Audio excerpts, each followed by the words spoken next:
Inilah Injil Yesus Kristus menurut Matius pasal 27. Yesus di hadapan Gubernur Pilatus. Sekarang ketika pagi datang, semua imam kepala dan para tua-tua bangsa itu mengambil keputusan bersama mengenai Yesus untuk menghukum mati Dia. Dan mereka mengikat Yesus lalu membawa dan menyerahkannya kepada Gubernur Pilatus. Yudas bunuh diri. Ketika Yudas yang menyerahkan Yesus melihat bahwa Yesus dijatuhi hukuman, ia merasa menyesal dan mengembalikan 30 keping perak kepada imam-imam kepala dan para tua-tua. Katanya, "Aku telah berdosa karena menyerahkan darah yang tidak bersalah." Akan tetapi mereka berkata, "Apa urusannya dengan kami? Itu urusanmu." Dan Yudas melemparkan keping-keping perak itu ke dalam bait Allah dan meninggalkannya. Lalu ia pergi dan menggantung dirinya. Akan tetapi imam-imam kepala mengambil keping-keping perak itu dan berkata, "Tidak dibenarkan untuk menyimpannya dalam perbendaharaan karena ini adalah harga darah." Maka mereka mengambil keputusan bersama dan dengan uang itu mereka membeli tanah tukang periuk sebagai tempat pekuburan untuk orang-orang asing. Itulah sebabnya tanah itu disebut tanah darah sampai hari ini. Dengan demikian, genaplah apa yang dikatakan Nabi Yeremia. Kemudian mereka mengambil 30 keping perak. Itulah harga untuk dirinya yang telah ditaksirkan oleh orang-orang Israel. Mereka menggunakannya untuk membeli tanah tukang periuk, seperti yang telah Tuhan perintahkan kepadaku. Yesus dan Gubernur Pilatus. Sekarang Yesus berdiri di hadapan gubernur, dan gubernur bertanya kepadanya, "Apakah engkau raja orang Yahudi?" Jawab Yesus, "Ya, seperti yang kamu katakan." Akan tetapi, ketika ia dituduh oleh imam-imam kepala dan para tua-tua, ia tidak menjawab apapun.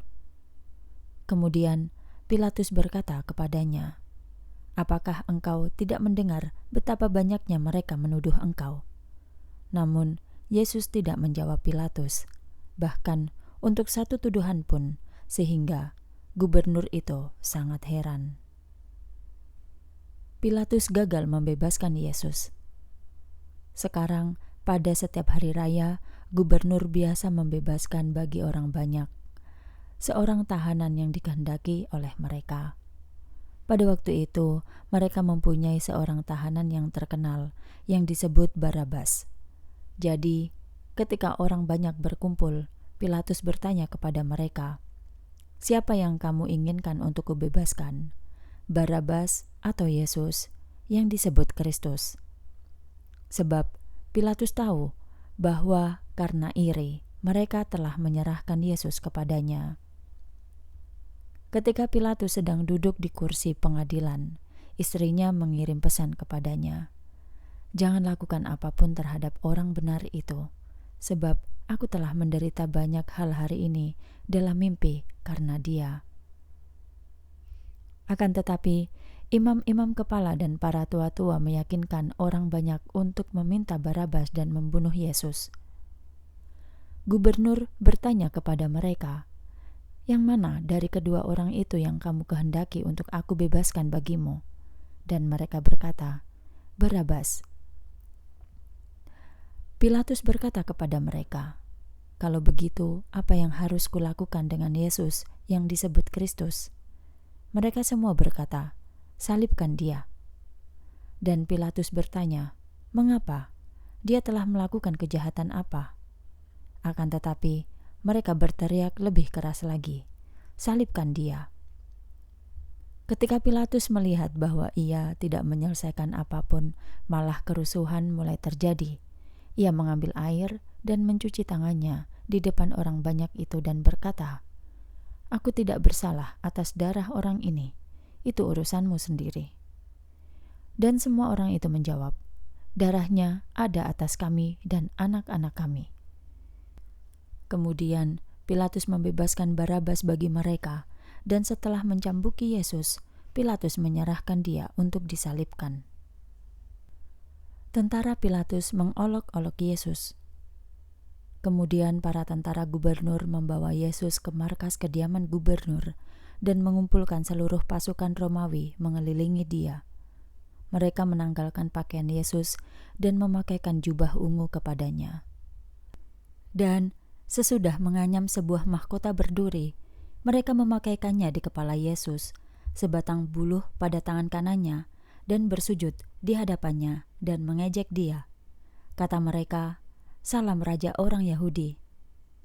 Mereka meludahinya, mengambil buluh itu, lalu memukulkannya ke kepalanya.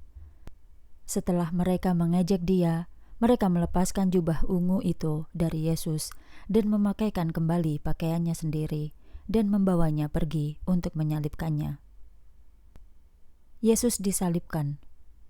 Ketika para tentara itu keluar, mereka menjumpai seorang laki-laki dari Kirene yang bernama Simon. Mereka memaksa Simon untuk memikul salib Yesus. Dan ketika mereka tiba di sebuah tempat yang bernama Golgota, yang berarti tempat tengkorak, mereka memberinya anggur untuk diminum yang dicampur dengan empedu. Dan setelah mencecapnya, dia tidak mau meminumnya.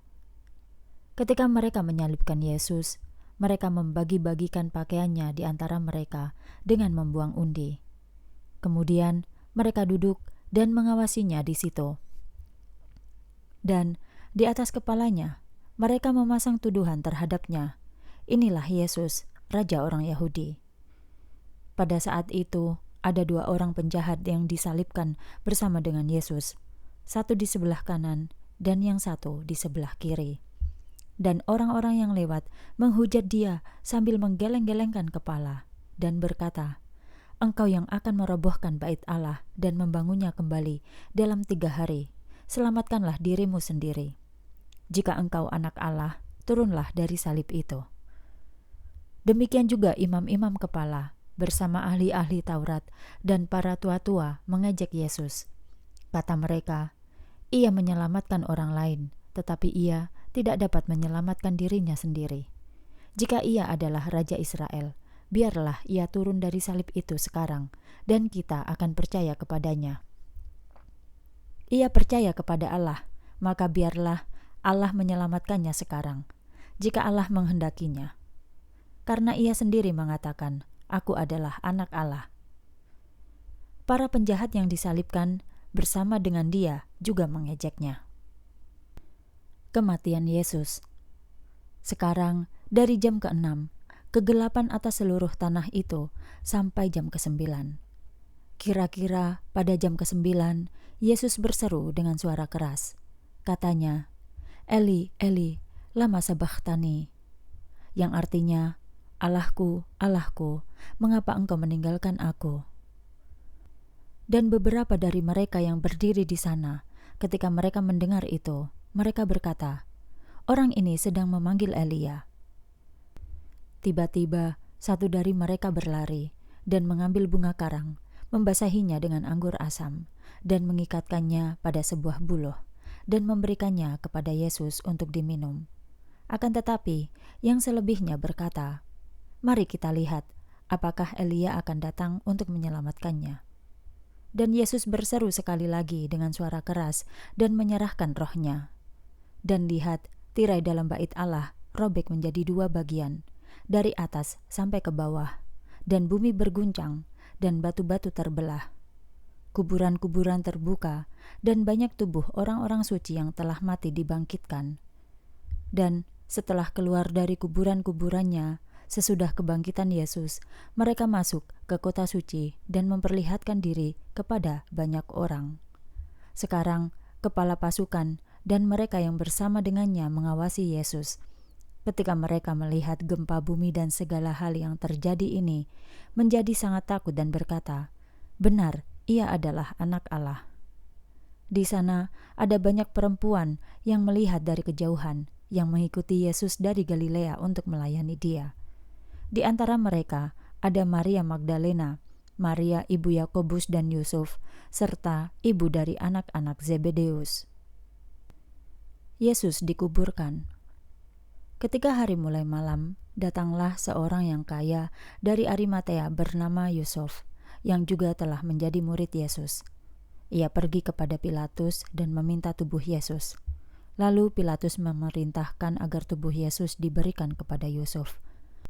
Dan Yusuf mengambil tubuh Yesus dan membungkusnya dengan kain linen yang bersih, dan membaringkannya dalam kuburan yang baru, miliknya sendiri, yang sudah ia gali pada bukit batu. Lalu Yusuf menggulingkan sebuah batu besar ke pintu kuburan itu dan pergi. Dan di sana ada Maria Magdalena dan Maria yang lain sedang duduk di hadapan kuburan itu. Kubur Yesus dijaga. Pada hari berikutnya, yaitu hari sesudah persiapan untuk Sabat, imam-imam kepala dan orang-orang Farisi dikumpulkan ke hadapan Pilatus. Mereka berkata, "Tuan, kami ingat bahwa ketika si pembohong itu masih hidup, ia pernah berkata, 'Setelah 3 hari, aku akan bangkit lagi.' Karena itu, perintahkanlah supaya kuburan itu dijaga sampai hari yang ketiga. Kalau murid-muridnya mungkin datang dan mencurinya, dan berkata kepada orang banyak, 'Ia sudah bangkit dari antara orang mati.' Dan penipuan yang terakhir ini akan lebih buruk daripada yang pertama." Pilatus berkata kepada mereka, "Kamu mempunyai penjaga, pergi, jagalah sebagaimana yang kamu tahu." Lalu mereka pergi dan mengamankan kuburan itu bersama dengan regu penjaga, serta menyegel batu penutup kubur.